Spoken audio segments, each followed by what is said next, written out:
Assalamualaikum, salam sejahtera. Anda sedang menonton Buletin Awani bersama saya Marlina Manaf dan minggu depan garis panduan individu yang lengkap 2 dos vaksin dijangka diputuskan pada mesyuarat Majlis Pemulihan Negara MPN. Perdana Menteri Tan Sri Muhyiddin Yassin sebelum ini berkata keputusan tersebut akan mengambil kira kriteria kelonggaran yang akan diberikan kepada kumpulan tersebut. Dan kita akan bersama dengan pensyarah Fakulti Perubatan dan Sains Kesihatan USIM, Profesor Madya Dr. Rafidah Hani Mokhtar untuk pandangannya berhubung rasional di sebalik kelonggaran ini. Assalamualaikum Prof. Waalaikumsalam warahmatullahi wabarakatuh. Baik, pertama sekali, apakah pandangan Prof berhubung dengan kelonggaran yang bakal diberikan ini jika diluluskan dan adakah ada risikonya tersendiri kalau kelonggaran yang diberikan kepada penerima vaksin lengkap ini? Okey, terima kasih.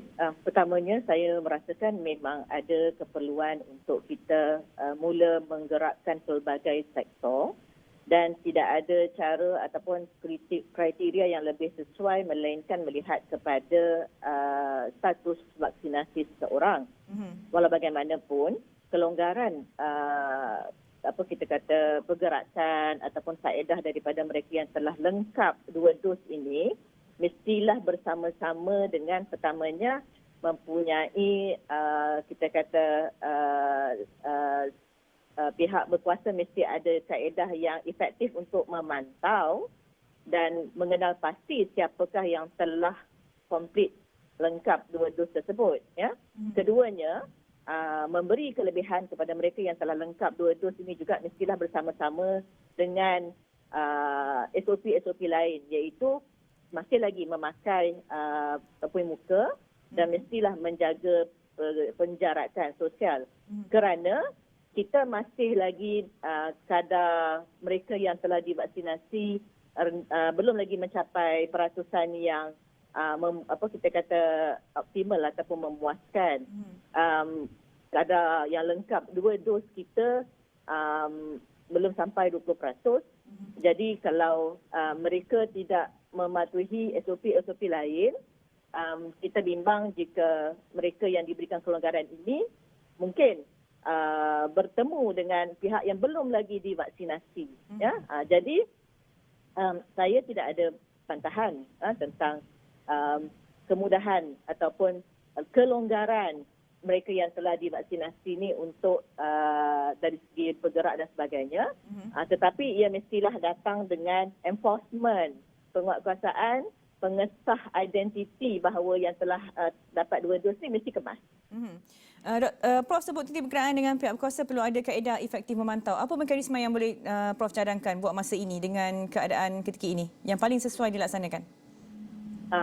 Itulah kita nampak bahawa keperluan kerajaan untuk menggerakkan sektor-sektor lain kan. Sebagai contoh macam kita kata sektor ekonomi kita, kedai makan, persekolahan, perniagaan kecil dan sebagainya.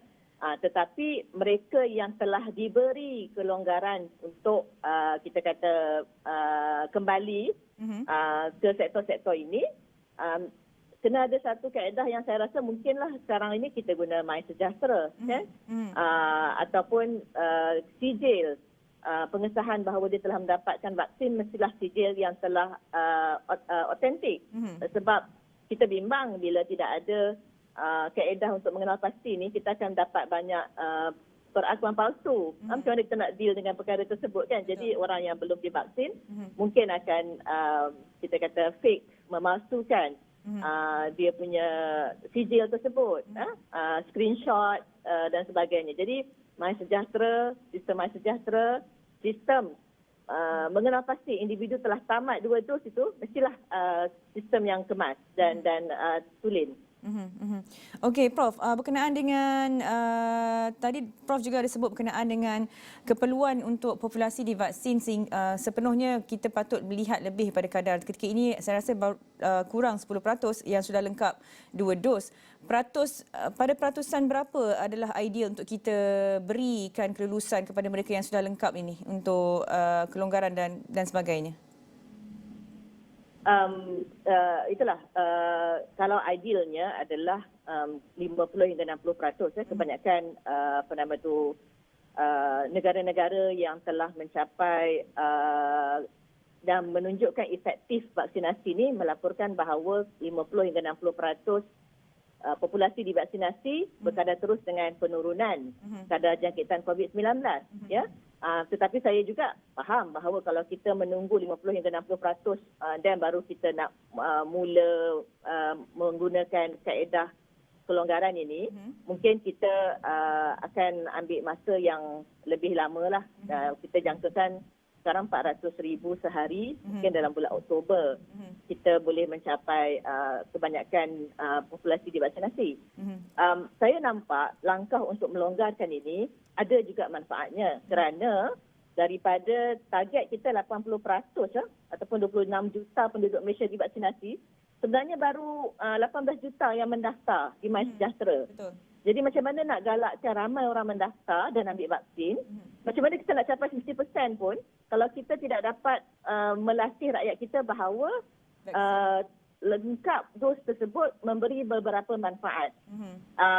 Saya rasa kerajaan boleh walaupun sekarang untuk perlahan-lahan membenarkan mereka yang telah divaksinasi, terutamanya sektor perniagaan. Sebab kita pun faham implikasi bila orang tak dapat berniaga, kanak-kanak tak habis sekolah. Dia ada implikasi kesihatan yang lain seperti depresi, seperti bunuh diri dan sebagainya. Kita nampak nak imbangkan ekonomi tersebut. Tapi dia kita panggil dua tujahan lah. Pertamanya untuk perlahan-lahan memulihkan sektor-sektor ekonomi lain kita, dan keduanya nak menggalakkan lebih ramai mendaftar sebab kita nak dapat 80% ataupun imuniti kelompok tersebut. Prof, tadi kita sebut juga berkenaan dengan masih ramai yang masih ada lagi yang belum mendaftar. Kalaulah kelonggaran diberikan kepada mereka yang sudah menerima 2 dos vaksin ini, tidakkah kita melihat ada berlakunya ketidakadilan kerana ia umpama satu diskriminasi kepada mereka yang belum lagi divaksin? Ya, betul. Itu yang kita rasa macam akan timbul juga satu masalah. Mereka kata mereka bukan tak daftar, mereka dah daftar tapi tak dipanggil lagi kan. Tak dipanggil lagi untuk vaksinasi. Jadi kita kata mereka yang telah divaksinasi lengkap ini akan menjadi satu juga trial melihat keberkesanan apabila kita melonggarkan sedikit pada mereka bagi memulihkan sektor-sektor lain. Umpama contoh kita kata kalau kilang, sektor kilang di mana semua pekerja dia telah pun divaksinasi, maka mereka dibenarkan buat operasi. Kerana mereka duduk dalam kelompok mereka sendiri. So itu akan memastikan bahawa semua pekerja kilang telah divaksinasi dan sektor ekonomi bergerak semula. Majikanlah yang kena memastikan bahawa semua pekerja mereka telah divaksinasi, memudahkan dan memastikan agar proses ini berlaku.